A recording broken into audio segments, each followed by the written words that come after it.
వ్యక్తి చెయ్యి అకస్మాత్తుగా గోడలోకి లాగబడింది. గోడ అతని చేతిని గట్టిగా పట్టుకుంది. అతను బయటకు లాగడానికి ఎంత ప్రయత్నిస్తే సహాయం. గోడ పట్టు అంత బిగుసుకుంది.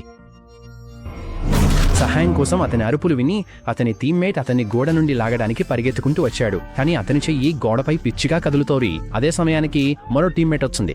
ఇద్దరూ కలిసి చివరికి ఆ వ్యక్తిని గోడ నుండి బయటకు లాగారు. వాళ్ళు షాక్ అయ్యేలా అతని చెయ్యి మాయమైంది. నా చెయ్యి ఎక్కడా? ఇంకా విచిత్రం ఏంటంటే తెగిన చెయ్యి నుండి రక్తం రాలేదు. అతనికి నొప్పి అనిపించలేదు. వెంటనే ఒక సహోద్యోగి అందర్నీ పిలిచాడు. కారణం లేకుండా ఆ వ్యక్తి చెయ్యి ప్రత్యక్షమైంది. అది దానంతట అదే కదులుతోంది. తెగిన చెయ్యి నెమ్మదిగా వాళ్ల వైపు పాకింది. వాళ్ళు దాన్ని వెంటనే గాజుపెట్టెలో పెట్టారు. కానీ ఆ చెయ్యి ఇంత తదులుతూనే ఉంది. అందరూ ఏం జరుగుతోందని ఆశ్చర్యపోతుండగా ఆ తెగిన చెయ్యి ఏదో రాయాలనుకున్నట్టు అనిపించింది.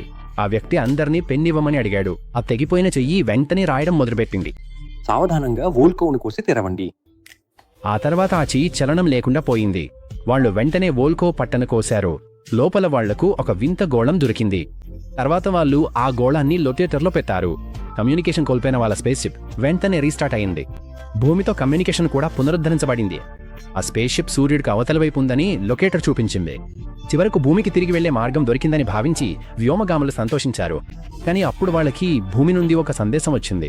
వాళ్ళ స్పేస్ స్టేషన్ 2 రోజుల క్రితమే కూలిపోయిందని, 6 ఎవరూ బ్రతకలేదని భూమి నుండి వార్తలొచ్చాయి. అందరూ నమ్మలేకపోయారు.